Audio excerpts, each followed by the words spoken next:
you poor workers, good news to you I'll tell. How the good old union has come in here to dwell.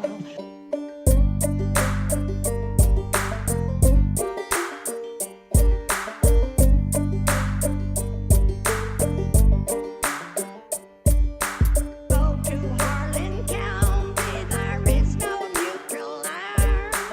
You'll either be a union man or a thug party explorer. Which side are you on? Which side are you on?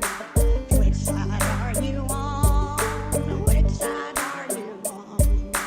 Come on, you poor workers, good news to you I'll tell. How the good old union has come in here to dwell. Which side are you on? Which side are you on? Which side are you on? Which side are you on?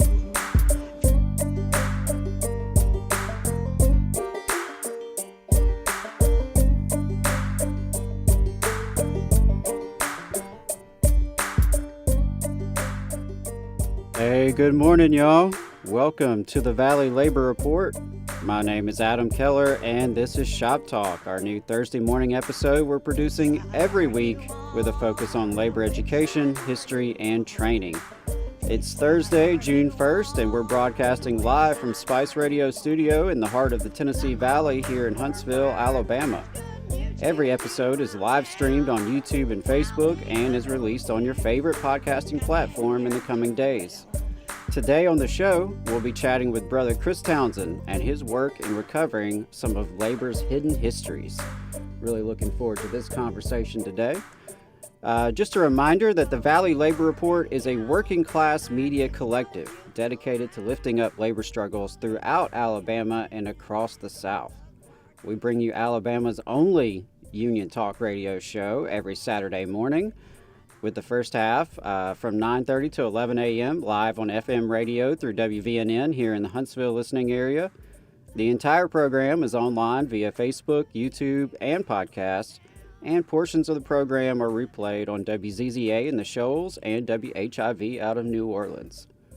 We do encourage you to check out our website, tvlr.fm, which we've been expanding to feature published articles, news, commentary. We've had some op-eds, we've had some reporting, some original reporting on local stories here in Alabama. We've had some guest writers as well, including from Chris Townsend, today's guest. So definitely check out tvlr.fm. We've got some great stuff up there. And while you're there, you can head over to the store and check out our merch. We do have some new shirts in that came in this past month. We've got about 20 of them left, I think. So definitely want to get your hands on one of those. If you want to check that out, go to tvlr.fm/store. And finally, we rely on donations and sponsorships to put out all of this free content. We appreciate the local unions and organizations that have sponsored ads on our main Saturday show. We are still looking for more sponsors for Overtime and Shop Talk.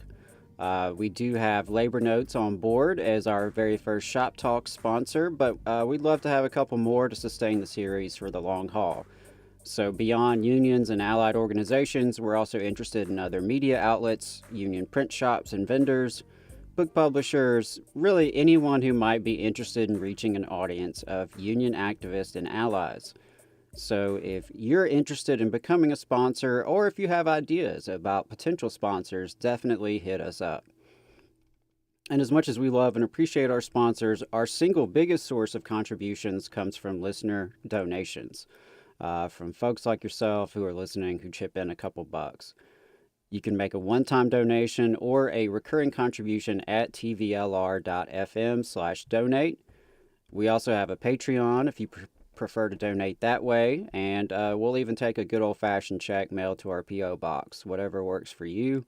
And whether you donate or share, subscribe, or just listen, we really do appreciate your support, and we can't do it without you. We put out all of this content for free because we are dedicated to growing the Southern labor movement. And if you share this mission, please support us however you can so that we can have media by, for, and of the working class.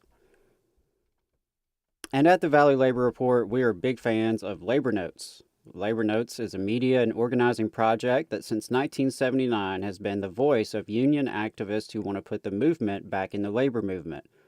Through their magazine, website, books, conferences, and workshops, Labor Notes promotes organizing, aggressive strategies to fight concessions, alliances with worker centers, and unions that are run by their members. Labor Notes is also a network of rank and file members, local union leaders, and labor activists who know the labor movement is worth fighting for. They encourage connections between workers in different unions, worker centers, communities, industries, and countries to strengthen the movement from the bottom up. With 40 years of movement building behind them, Labor Notes exist as a resource for leaders and union members who want to chart a new course for the labor movement. At the Valley Labor Report, we are proud subscribers and we're proud supporters, and we encourage all of our listeners to follow our lead there and definitely support Labor Notes. You can go to labornotes.org to find out more information. And with all that out of the way, today I'm excited we have a special guest, a longtime organizer, a returning guest to the Valley Labor Report, and a true friend to the show, Brother Chris Townsend. Chris, thank you so much for joining me this morning. I really appreciate it. No problem. Thanks. Absolutely. So let's get you here on the screen. It's always a little tougher when it's just me by myself, running it. But I appreciate you joining me this morning. So longtime listeners may recall that you've been on our Saturday show a couple times. Yeah. But for those of you who don't know you, would you mind giving just a brief introduction and telling us a little bit about your journey in the labor movement? Sure. Thanks. And thanks for everything you guys do with your show. My name is Chris Townsend. I am recently retired, but for 44 years, I spent time in the labor movement, two unions primarily, the Amalgamated Transit Union and the United Electrical Workers. And I've done just about everything you can do in the labor movement. Although I was telling somebody the other day, I've never done an arbitration. So don't depend on me to get your job back with an arbitration. But otherwise, I've done just about the rest of it: organizing, strike, struggle, bargaining, union administration of all sides, political action, education, training, you name it. So I'm sort of retired, but here I am. Yeah, absolutely. Well, a couple of things I was going to say there. First of all, having experienced an arbitration about my own employment, you didn't miss anything fun. I can tell you that much. That's for sure. And you did mention you're retired, but you're pretty damn busy to be retired, as I was telling you off the air. And one of your major projects, which has really been, I think, multiple projects, has been to recover some of labor's hidden histories and getting some books back in print that have been lost over time. Before we get into some of the specific books, I was wondering if you could just talk to us a little bit about why you're doing this work and why you think that's important. Sure.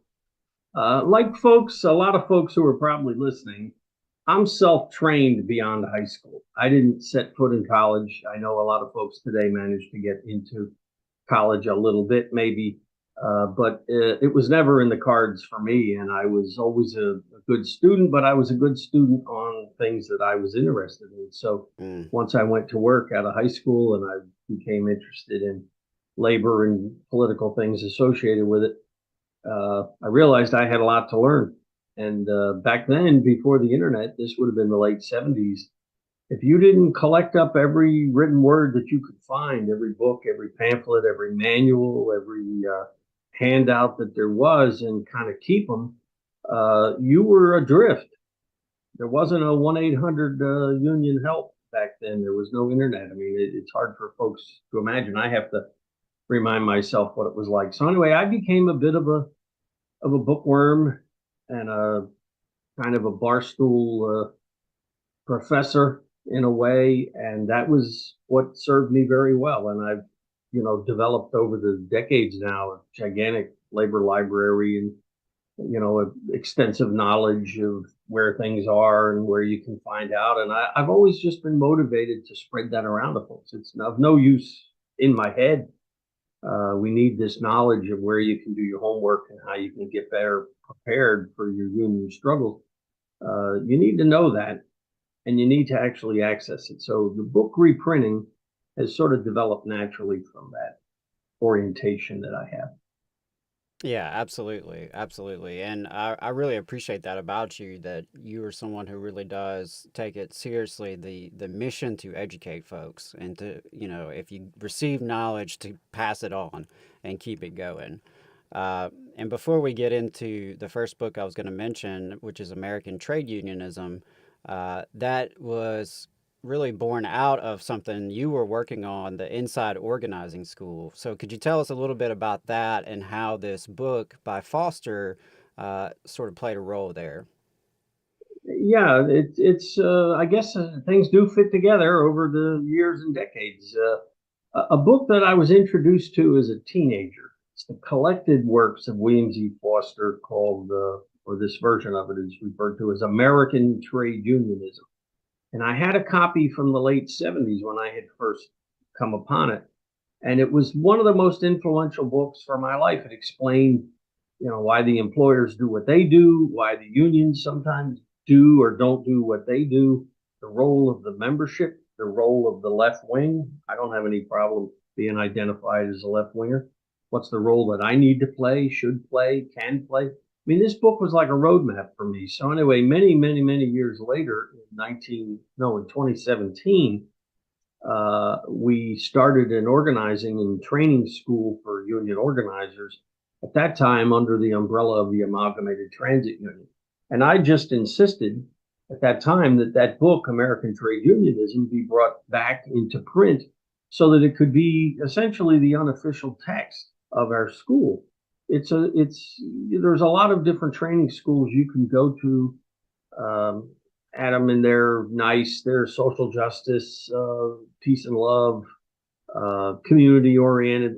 They're all fine. Hmm. Go to as many as you can. But what we needed at that time was a trade union school that focused on the realities of organizing today and the class struggle context that all of us have to operate in. So that book, American Trade Unionism, landed on my radar again. I dug it out of my library and realized that it hadn't been printed since 1980, I think it was. So I called up the publisher, International Publishers. Everybody should make note of that publisher, International Publishers out of New York City, a labor and left wing press. And I just began to gently and then sometimes a little more forcefully push on them to put that book back into print. And remember, it's easy for a guy like me to call up a press and say, hey, if you'll put that book back into print, I'll buy one. Well, I was at least able to say, I think we're going to buy more than one or a few. And of course, what Right. enabled the printing, what enabled this project to go forward was the fact that first international publishers agreed and thought, yes, we should do this. And this guy has a viable idea. And then secondly, the nature of book publishing today. It's books on demand in many cases, which is another discussion. But once it was put back into print, we've sold several thousand, or they have sold several thousand copies of them. I constantly use that book with the organizing school, and it is the unofficial text of that school. So it was a good launch, a successful project. It had its bumps and aggravations, but we got it done, and now we're able to use that book, and it's scattering. I did a Zoom the other day with a group of progressive guys in the building trades in central Canada, and Okay, cool. when I started to talk, everybody held up the book. I wished I'd have taken a picture of it because there's 7 guys all holding this book up in the middle of Canada someplace, and I thought, well, that's always nice to see that your ink blot has spread to the fringes. That So is awesome. Yeah, I mean, yeah. what do you account for that? Why do you think that this book is resonating in this new moment? I don't. It's not me. It's not anything that I'm doing necessarily. I think it's the moment where we have a tremendous moment of flux in the labor movement, where a lot of the activists might be young, they might be middle aged, they might be older like me, they may be already in the unions, they may be trying to organize and get into the union, but they sense something is fundamentally wrong. something is not happening. It's sort of like diagnosing a car that's got the knocks. What's wrong with this? It's not going as fast as it could. It's not turning as well as it might. There's something not right here. And Foster diagnoses a lot of that. And I think a lot of folks in our movement will know, if you've been in the labor movement for a while, we're sort of resistant to acknowledging our shortcomings. We're sort of so embattled and so surrounded from all sides and constantly under attack that we almost feel that it's not anything that we should ever do to really be self-critical and look, are we living up to our potential? Are we, fulfilling the goals of the labor movement? What are the goals of the labor movement? So I think Foster goes to this moment that we have. He feeds that with a lot of his writings and a lot of his principles. He was also somebody, to me anyway, that was able to come up with short little slogans that said it all, that really said it for me. One of his was his admonition, his observation that the left wing must do the work.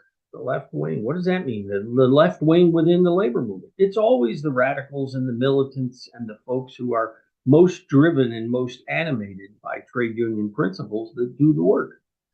And it was just such a simple observation. But when I heard it, I thought, wow, that really is the way things are. That's who gets the work done. The folks who want to work 8 to 4 and go home and never think about the labor movement otherwise, never do anything other than what they get paid to do, the lost time junkies out there and all this. These folks don't build the labor movement. They're nice people. They help maintain it. But we need many, many more people that are animated by a desire to build and continually rebuild the labor movement and spread the benefits of what we have to other workers. So. Right. I mean, and I think having a critical approach to the movement as it exists, being willing to look at, okay, what are the strategies and tactics that we're using now? What's working and what's not working? And what could we try? What could we do differently? What has been tried in the past, but we haven't used in quite some time? Right. That's also so important. And that discussion of William Foster leads into the next book that you've been heavily involved in. In this one in particular, Working Class Giant, which is a biography of William Z. Foster. Talk to us about this one, Working Class Giant. Why was this important to get back out there? And you also wrote the foreword for it. So, why was this one so big? I mean, you mentioned the importance of American trade unionism and the role that had on your organizing. So I imagine Foster, the individual, has had quite the influence as well. Right. Yeah, the Foster is for folks that poke around the internet and will look up labor leaders of past generations. Foster's name will come up, but when International Publishers was forward thinking enough to put American trade unionism back into print, and when it began to sell and circulate, and the whole buzz about William Z. Foster's life and work began to sort of tick up around the internet and filter out as it has. I went back to International Publishers and reminded them that in the same time frame, 1980, that a biography had been printed of William Z. Foster, a biography meaning the story of his life, who he was as a human being, not just his principles as a trade unionist or the battles and adventures he had gotten into, but what was he as a human being. And it's not a thick read, but it was Arthur Zipser was his last secretary, and wrote about his life from beginning to end. And I thought it was important to get that book back into print. And Tony Pesanovsky, who's the director of International Publishers, a very good guy from St. Louis, agreed and asked me to write a new foreword so that the book would have at least something additional and new in it compared to the old edition. And it's just come out. And I think it will be a great compliment to American trade unionism and a great compliment to everybody who, again, the Foster revival, I guess we might call it, is far, far beyond anything that I'm doing. It didn't originate with me, and it didn't, doesn't depend on me. But I think that as these several books kind of join the stream of activity out there, it'll be well received, and folks will be even more curious about who he was. He was an amazing figure. I have a kinship with him because he went to work. He went to work as about a 10-year-old back in that day. I didn't actually go to work until I was 13 or 14. And, he passed away just a few months before I was born. So, of course, I never knew him, never met him. But what an impact he's had, not only on our labor movement here, but then on a guy like me, all these decades later, in terms of me trying to be not just a trade unionist, but be a better trade unionist. Right. Animated as what you had said, Adam, with labor notes, the labor notes slogan. Let's put the movement back in the labor movement. And that's always been my identification with things. Why do we have these unions? Do we have them so that a few people can have privileged positions within them and we can go to Labor Day and say we're in a union? No, we have these unions so we can greatly improve the lot of working people and defend the gains we've already made.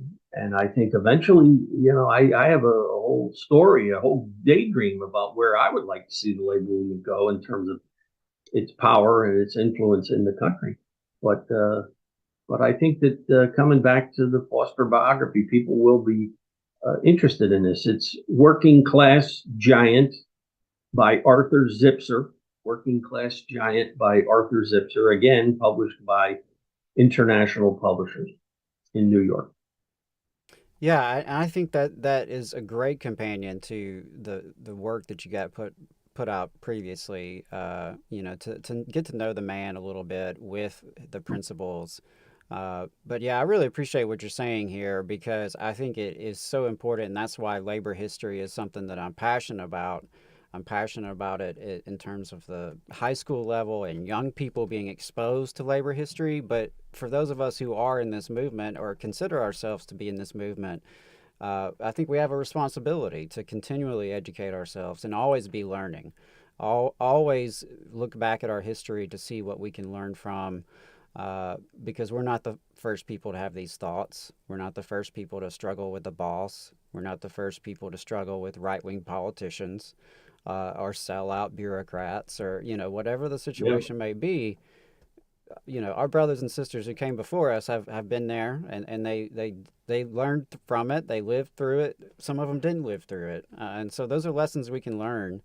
And sticking with some of the books from international publishers, there was a book that I found interesting. The Communist Party and the Auto Workers Union is one that I believe is just being republished. And there wasn't a lot out there, just that it refutes commonly held ideas about communist and labor unions. So did you have any information about that one? Sure. Yeah, the Communist Party and the Auto Workers is a book authored by Roger Kieran, a scholar and trade unionist of many, many decades. And Roger's book had been printed and then had gone out of print. And the reason why this book is of interest to many in the younger generation is that it covers unknown history about United Auto Workers. If you would read conventional reports, corporate reports, you would think that the United Auto Workers Union sprang out of nowhere in Flint, Michigan in 1936 or 1937. In fact, 30 years preceding that, there had been one after the other desperate struggles to start a union in the auto industry. The auto industry was what they used to refer to as a man killer, because the assembly line was just, production was driven to the limit, and it was all men primarily who worked in that industry, were just driven at such a speed, at a rate, and then thrown away when they got to be older or injured or couldn't keep up. And the auto workers industry, as it mushroomed in the United States and all of its different spin-offs, truck manufacturing and vehicle, parts and whatnot, the United Auto Workers was really the result of 30 years of furious struggle by left-wing unions and sort of militant unions that would start and get started and go out of business and start again. And move along. The Communist Party, the Socialist Party, the IWW, other left groups played tremendous roles in all of these struggles to try to establish a permanent union in the auto industry. And in any case, all of us probably who've been paying attention probably know that the United Auto Workers today, for various circumstances now, has new leadership, a new renewed leadership and revived leadership. And this history of theirs is critical. And this, again, is international publishers, the Communist Party and the Auto Workers by Roger Kieran, Keeran, a must read for anybody interested in sort of that early union formation period and the trial and error and the success and failure of that period. But that, the work to get that book back into print, and again, the international publisher was eager to do it and put it back out on the market so the folks could get it. That also led me down a separate path for a different book, also related to the formation of the auto union, which was a book by Wyndham Mortimer. And the title is Organize! Organize! My Life as a Union Man. Well, Wyndham Mortimer did more to found the United Auto Workers than probably anyone else. But he was written out of the union relatively early in his career because he was a little bit too militant. And Walter Reuther, who went on to rise and fall as the leader of that union, essentially rode the coattails of Wyndham Mortimer. And anyway, I think anyone trying to understand today how the United Auto Workers sort of rose and fell now to where they are, now trying to get back up, can't understand that history unless you read Roger Kieran's The Communist Party and the Auto Workers and Wyndham Mortimer's Organized. Now, getting Wyndham Mortimer's book back into print, that's been quite an ordeal because I have to track down his family, which I seem to be steadily and slowly doing. But the book is out of print. We have to obtain the rights to do it. But I'm very eager to get that book out as a complement to Kieran's book. And again, for this moment, when we have a very large and important union, the United Auto Workers, beginning to stand back up again and, become a real viable player in the trade union scene again. Right, So absolutely. If ever it was relevant, it's now. Yes. Negotiations with the big three will be happening before long. Yep.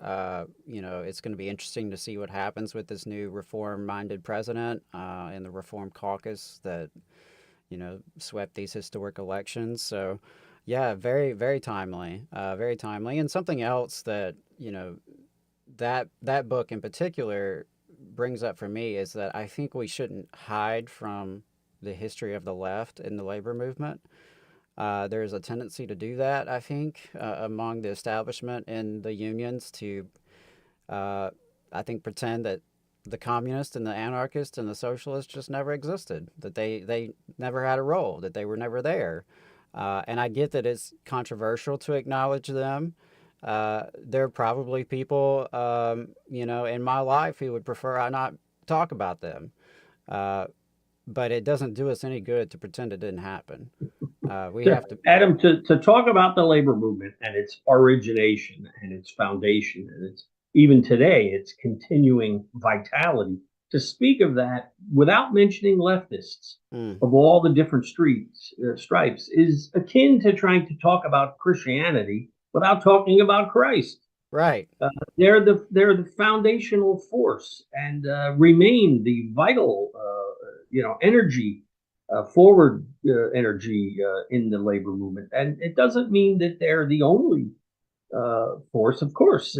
As one of William Z. Foster's observations was, within the labor movement itself, there are right, left, and center forces within the union. Folks who view the trade union in a conservative way, in sort of a mushy way, and then as a left militant way, and those forces cohabit with each other within the union. And but yet, as he said, as I repeated before, it's the left wing that does the work, that moves the organization forward, that pushes out the boundaries, that better resists the attacks of the employers and the employers' political frontmen, aka the government. Yeah, I mean, it is the political.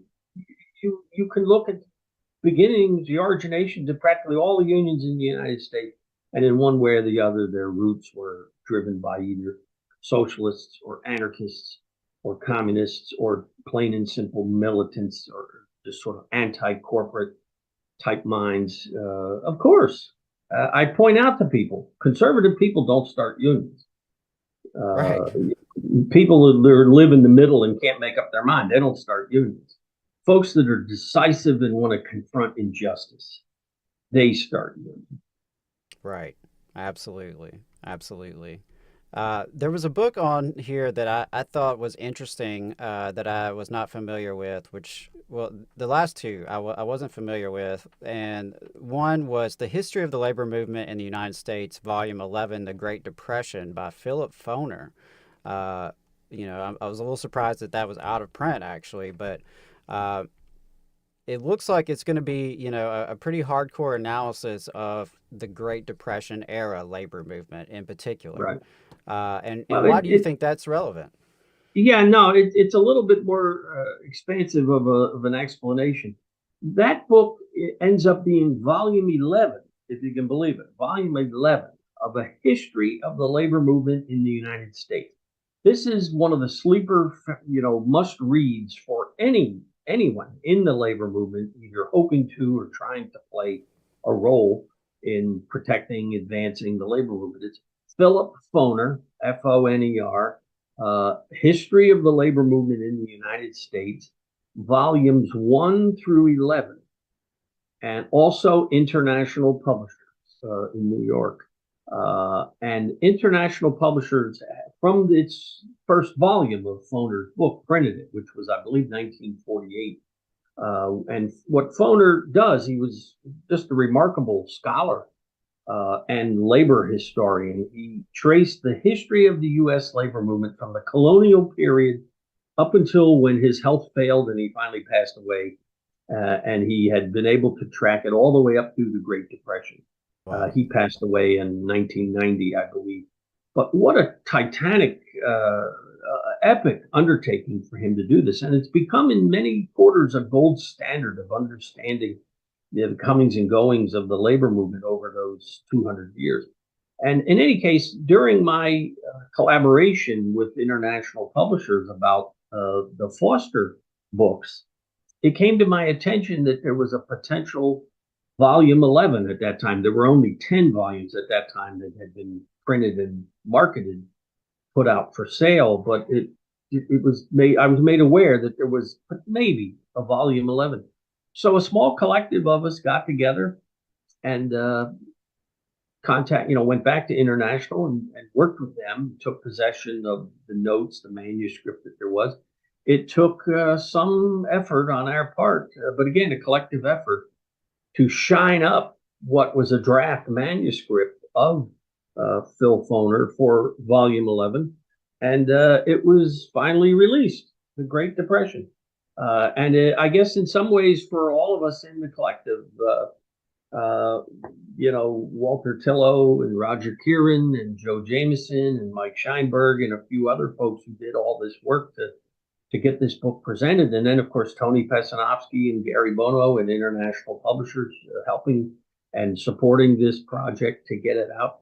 I mean, we were really, really proud of ourselves to have brought that possibly the final volume to fruition. Now, I'll tease everybody, anybody that's familiar with that thing. It's a daunting thing to look at a now an 11 volume history of the labor movement, but anyone who's ever seen a single volume will not forget it because it's very readable and it's really more of a true history of the labor,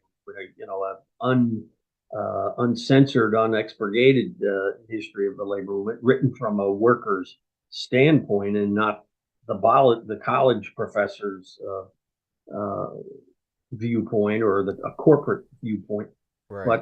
But anyway, the teasing is apparently there's some notes that may comprise volume 12. So Oh, we may be cool. back. Yeah, it's a a discussion. There's a whole thing about maybe and maybe not. It will be feasible to take possession of those notes. So I'm working with international publishers now to see if what there is and could something be assembled out of that. So that's I know how much work it was for volume 11, but we'll see if it can be done. We feel an obligation to sort of get it back out. Foner authored more than 100 books about labor leaders and the labor movement in his just an immense career, and the majority of his books were published by international publishers. So that was we're very proud of that in a Yeah, lot of different ways. that's amazing. Yeah, I didn't realize that, y'all really had to put that one together. And, like you said, polish it up. That's really, really cool. And I mean, I think if you look at the labor movement in this country, most folks would argue the Great Depression is kind of when we came into our own. And, in a lot of ways, the 30s was the peak of our strength and power. And, we mentioned the UAW earlier. Certainly, the UAW hit its stride in the 30s. And so, if we are entering a new period for the labor movement, we certainly should be looking at what happened during the Depression and how we responded. And also, I think, frankly, there's enough. Um, we can look at the economy and we recognize that we enter a recession every few years. It's cyclical. We're kind of due for one if we're not already entering into one. And so there again, I think there's a lot of relevance to today's movement. Uh, and the last book from international publishers I wanted to mention, which I thought was really interesting and I definitely had never heard of, it's a book by Charles Reuben, The Log of Reuben the Sailor. What's that one about? Yeah, the Log of Reuben the Sailor is a biography or an autobiography almost of Charlie Reuben, who was an immigrant sailor and worked in the maritime industry. This would be, 100 years ago and 75 years ago and whatnot. And he was one of the founders, or it ended up that he was one of the founders of the National Maritime Union, which was the CIO union of sailors and seafarers. And in any case, I guess I keep mentioning international publishers for good reason, because part of what I was apparently already underway when I contacted international publishers about the Foster book, which would have been 2018, late 2017, 2018. There already was underway in international publishers, sort of a movement to revive and to put some of their previous books back into print and begin to obtain new titles from authors still producing new works. And again, Tony Pesanovsky and Gary Bono, they picked up from the legacy of Betty Smith. She should be mentioned, and the tremendous work. International Publishers is on the cusp of its 100th anniversary. That's another discussion. Be on the lookout for that. But in That's any cool. case, as part of this sort of internal revival and revitalization of international publishers, Tony Pesanovsky pointed out to me that he was going to bring this book, The Log of Reuben the Sailor by Charlie Reuben, back into print. And I love I that cover, volunteered. by the way. The Yeah, cover it's a itself is sailor so on deck, cool. yeah, pointing to the future. In any case, uh, I was asked to see if I could find somebody to write a new foreword for the book. And I found Carlo Gentile, who's a working seafarer and a member of the Seafarers Union. And he's done a new foreword for the book. So that is a wonderful compliment, just like mine was for Foster's biography. It freshens it up, gives it sort of a current context. And we're looking forward to putting that back out. And folks today in the labor movement wouldn't even know that there had been incredibly vibrant and militant maritime unions, sailors unions, waterfront unions. It just, other than the West Coast Longshore Union, International Longshore and Warehouse Union, most folks would never have bumped into anyone from the marine trades, we used to call them. So anyway, The Log of Reuben the Sailor by Charlie Reuben. international publishers. Very proud. Another one, and there's more to come. And international publishers, is really pushing along its own revival. So very proud of that book. Yeah, that's really cool. And I love that y'all had a current member, a current union member, write the forward for that. I think it sort of speaks to the fact that this is working class history by and for working class people. And you're not approaching this as if, this is obscure academic work. This is Yeah. work that is there to help uplift the labor movement and labor activists and organizers Well, of and today and the yeah, and future. Adam, with the marine workforce, the seafarers, the men and some women now who work these cargo ships and passenger ships and ferries and all the tugs and barges around the coast. They were really the early warning of what was going to happen to the U.S. economy because they were replaced systematically by the corporations and with a lot of assistance from the United States government to replace the companies with foreign companies, most of the time owned by U.S. companies, but then they were all those ships that did increasing amounts of the trade from U.S. ports in and out were foreign owned ships with sailors scraped up from all over the world, some of the most outrageous exploitation you can imagine of these workers with no rights, no unions. And then, of course, the U.S. unions were weakened, debilitated, and in many cases eliminated. The wages reduced to, serfdom conditions, sort of where Charlie Rubin started Right. when he was from Poland, and he was a sailor from Poland who came to the United States, and so it's all the way around the wheel. And I guess I just blurt that out because we've seen that happen to industry after industry after industry, and I guess we saw it first with shipping because it can be moved, it floats, and Mm. this would be the only place I'll have all year to mention this. In all my years dealing when I was at the United Electrical Workers, and I would deal with the General Electric Company. The General Electric Company at a certain point got tired of UE and the other unions, badgering them. They would have liquidated this wholesale had they had the power and ability to do that. But at one point, the company actually said at negotiations, they said to the trade unions in General Electric now, this is the General Electric Company said, if we could put every one of your factories on a barge and push it around the planet from port to port, always going from lower wage to lower wage to lower wage, that would be our absolute goal.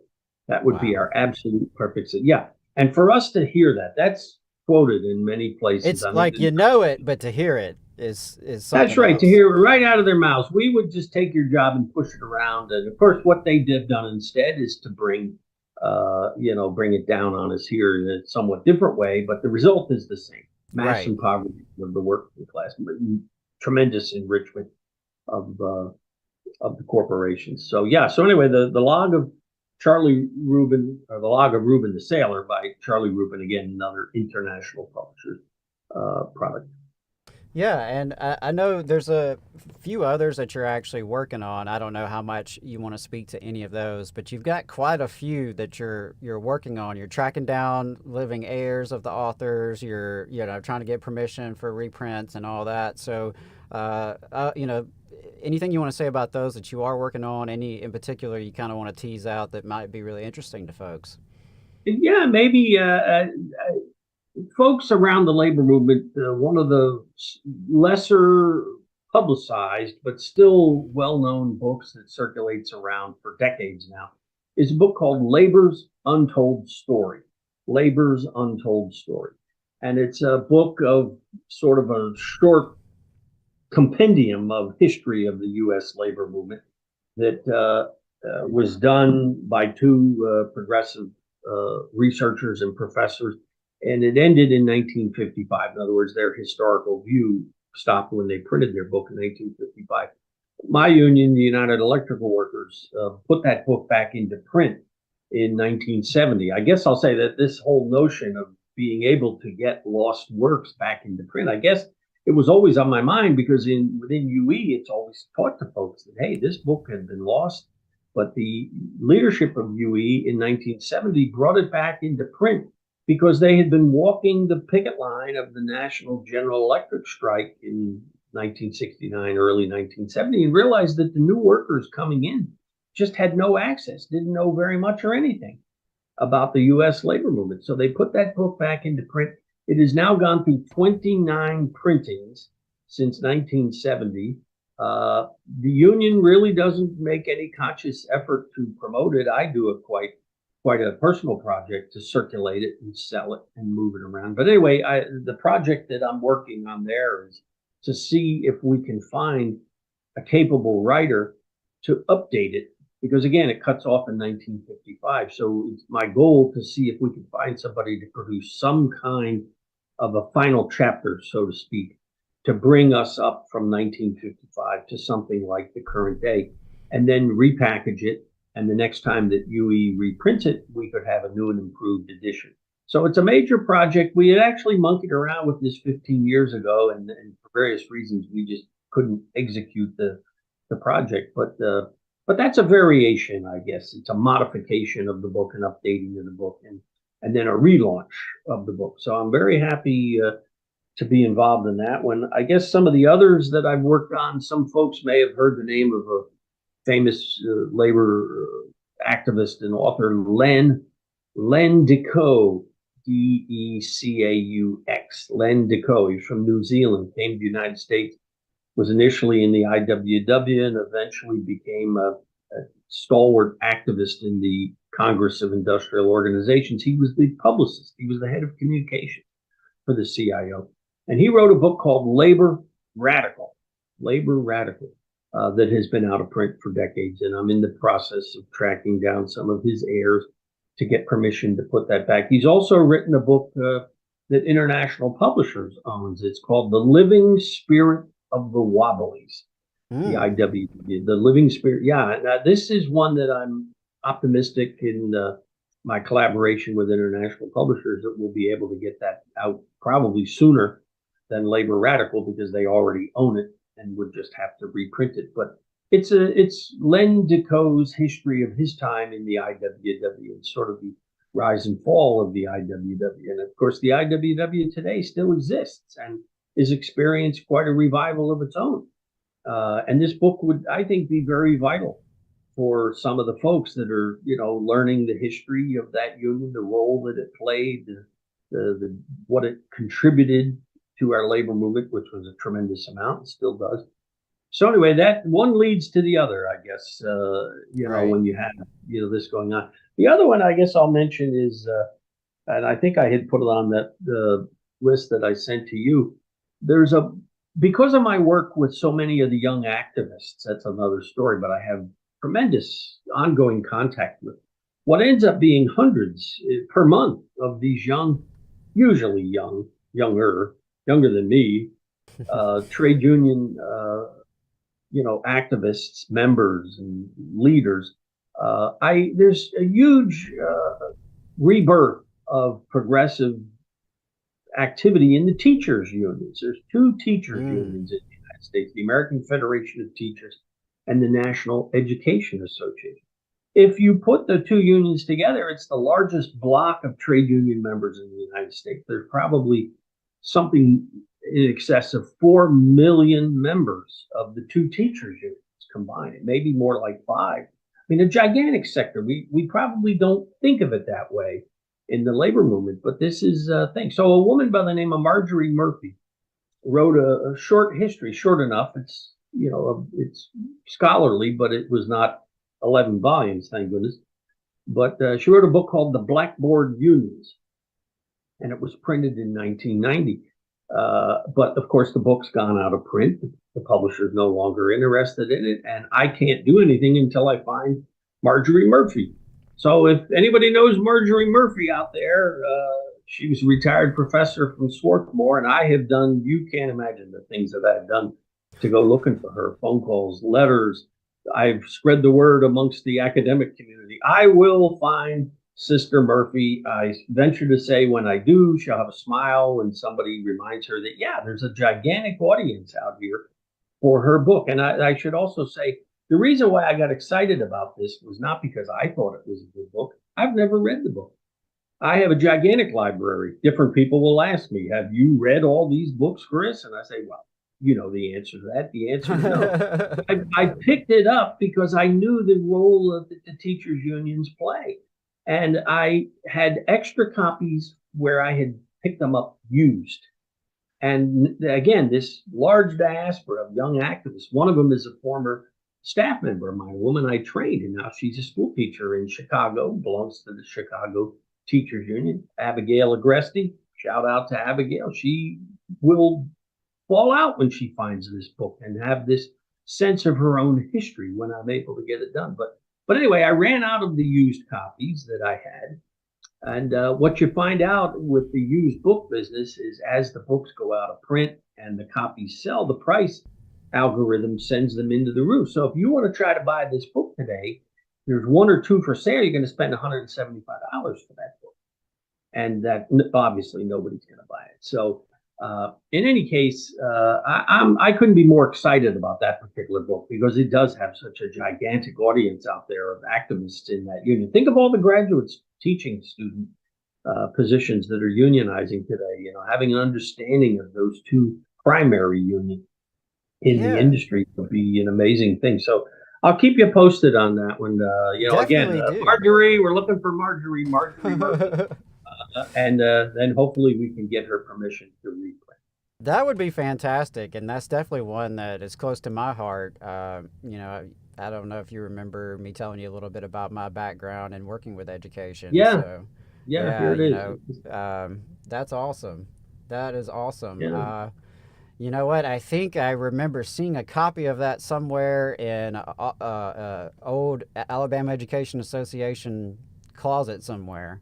And that's another one. There is a history of the Alabama Education Association, head of the class, that's also out of print, and it's one of the only books I've been able to find that actually details the Walker County teacher strike of 1979 and the Scottsboro teacher strike a year or two later here in Alabama. There haven't been many teacher strikes in this state. No, and that's about the only source I can find. Yeah, a couple of comments that dovetail with this, Adam.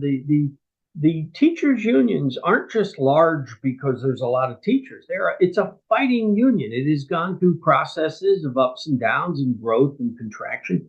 But they have been one of the trailblazers in many parts of the country. You can search high and low, and the only people you'll find in many communities who are connected to any union at all would be the school teachers, the UPS workers, the post office, maybe the railroad if the railroad goes through, but that would be it. And the labor movement really owes a great debt of gratitude to the teachers unions. And then secondarily, when you mentioned finding the union history on a shelf someplace, folks listening who belong to different unions, it's overdue for folks to go to the existing union leadership from the president on down, say, brother, sister, what are you doing to even promote the history of our own union amongst our rank and file? This is one of the most scandalous lackings of our labor movement. You could walk up to 100 union members and you'd be lucky to find half a dozen. You'd be lucky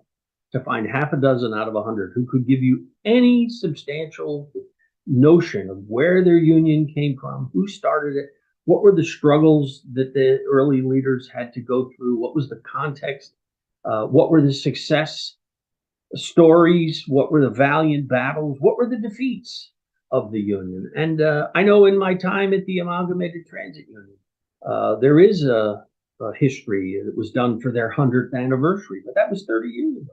The book is out of print. No one can get it. So you have tens of thousands of members of that union and millions of members of other unions that just drift along not having any idea where they came from. And the leadership of the labor movement in the United States ought to be ashamed of itself.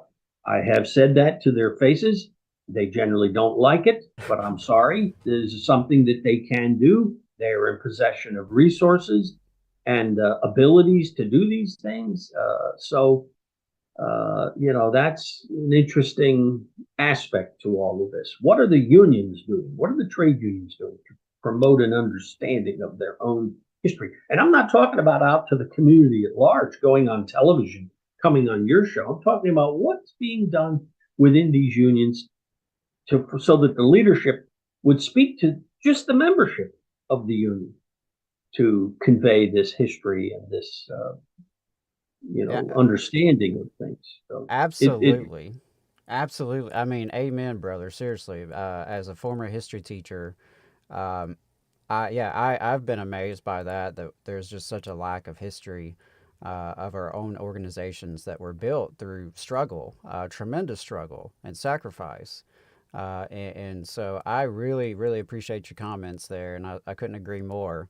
Um, and I really appreciate the work that you're doing here with with these republishing projects, getting this stuff back out in print. It is important, and it's reaching people.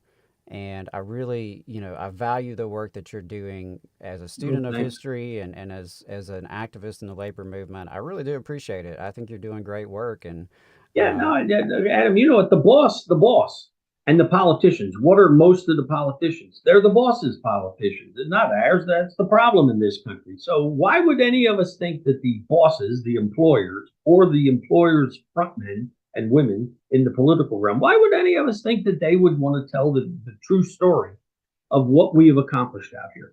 Increasingly, these folks would liquidate us wholesale if they were able to do it. So it falls only to us to do this work. And one question when you wrap up the show and you produce it, put it out, if you'd be so kind, put international publishers information in there, the website and whatnot. absolutely.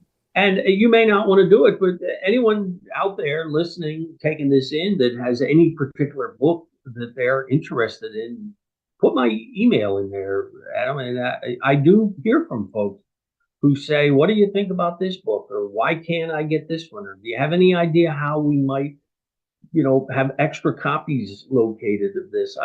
I'm not sure if this is going to turn into my late life avocation. It sort of has. I figure, why not? I mean, there's an admonition from Mother Jones, Mother Mary Harris Jones, one of the phenomenally important labor leaders the early part of the last century, Irish immigrant, a woman who spent most of her career, defending child labor or defending the children who were subjected to child labor and the coal miners industry, the life and death battles. And Mother Jones had an admonition that comes down to us, which was her admonition to workers. Now, here was a woman that was, maybe went to third grade, but she said to the other workers, she would say, "Sit down and read and prepare yourself for the battles to come."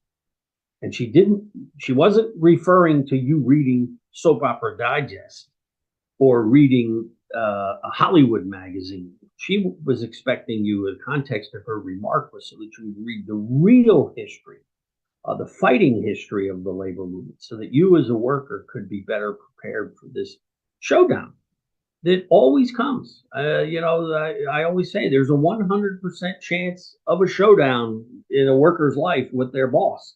Are you going to win it or are you going to lose it?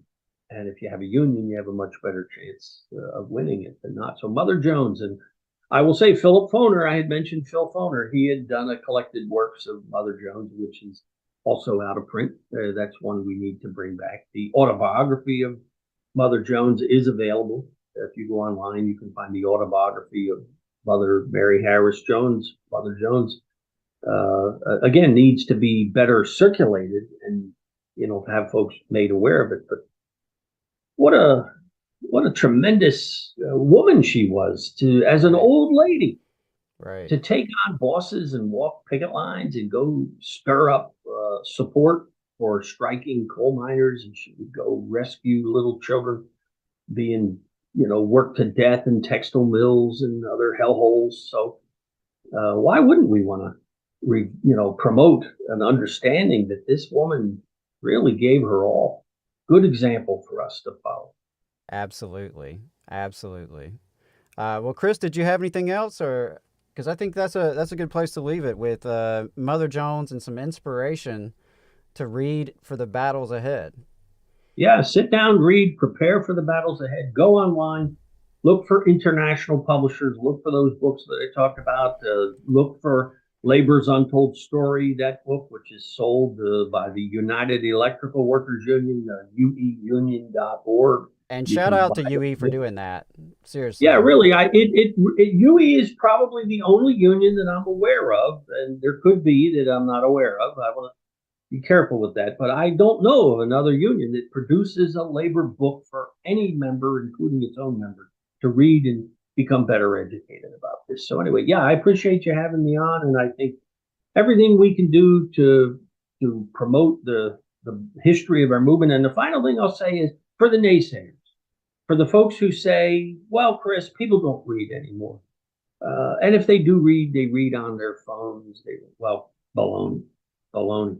Workers do read books. They don't know where they are. They don't know what they are. If I can't tell you how many times I will introduce somebody to a book and they'll get back to me months or even years later, or call me and ask me where can I get more of this. This is phenomenal. So we need to combat that myth that somehow folks will only educate themselves by watching YouTube or TikTok or something. Those things can be valuable adjuncts to this, but the real written histories, documented, scrupulously written history, as you mentioned, as a history teacher, it's invaluable. It has to be included in the mix. So I'm happy to Absolutely. do it. Absolutely. Thank you so much, Chris. Really appreciate your time and all your efforts, Yeah, man. thank you. Thank Have a good you. one. Okay, thanks much. All right, folks. Yeah, Chris Townsend, longtime organizer, friend of the show, frequent guest. Really, really impressed with all this work he's doing getting these books published. I think it's fantastic. Like I said, as a former history teacher, no need to convince me the importance of history. I think this is just, we need more of this in our labor movement. Uh, I'm excited that it seems like labor history is kind of picking back up. There seems to be a trend of it becoming, more in the popular consciousness. And I credit, the work of folks like Chris getting these works back out into the consciousness. I credit folks like Kim Kelly and, her recent book, Fight Like Hell, an untold story of labor. And I really, I'm excited to see that, and I would love to see more of it. Uh, and I'll put out a shameless plug here that, I mentioned a couple months ago, or a month or so ago, I spoke to some students in high schools, a couple high schools here in North Alabama. Talked about unions, what they can do for workers today, and a little bit about their history in the United States. And we spoke to a couple social studies classes. So I want to put that out there as an idea for folks. Obviously, if you're local, hit me up, and I'd be happy to come help you out and come visit the school with you, or do the school visit through the North Alabama Labor Council. But for those of you who aren't local, talk with your labor council, talk with your union brothers and sisters, and see what kind of outreach are you doing with young folks, and can you expand in that arena to talk about unions and their history. And then, as Chris mentioned, what kind of history are you doing internally? Do folks in your union actually know a little bit about the history of your union, when it started, how it was created, the struggles over time, how you ended up where you're at today? That is so critical. And it's definitely, this conversation has inspired me to learn a little bit more about my local IATSE 900.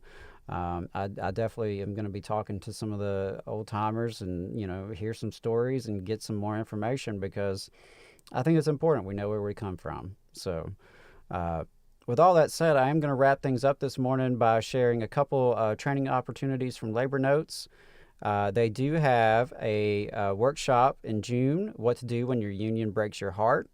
I mentioned that one before. They run that one usually every month. This will be Tuesday, June 6th, and it will run from 6:30 to 8 p.m. Central Time.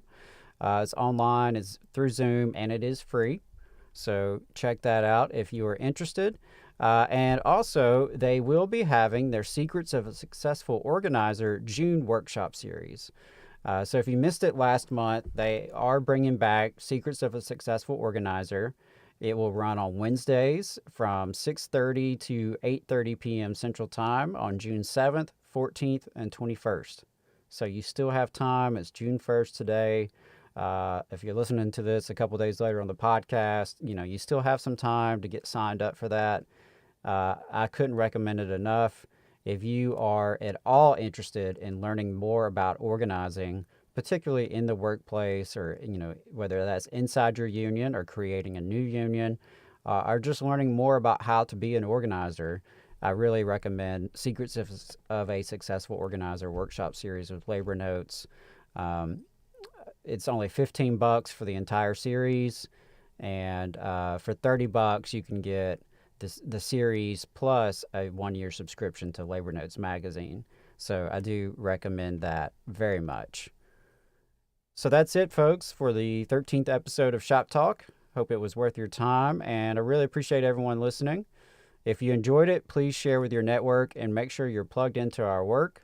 Stay tuned to the Valley Labor Report on Saturday mornings starting at 9:30 a.m. Central, live on WVNN, YouTube, and Facebook. Please sign up for our email list at tvlr.fm, and don't forget to like, review, share, and subscribe. And finally, if you believe in the power of solidarity, if you share our mission to grow the Southern labor movement, if you believe in the power of collective organization, and if you want media that is for working people, by working people, please consider becoming a recurring donor at tvlr.fm/donate. All power to the workers. Solidarity, y'all.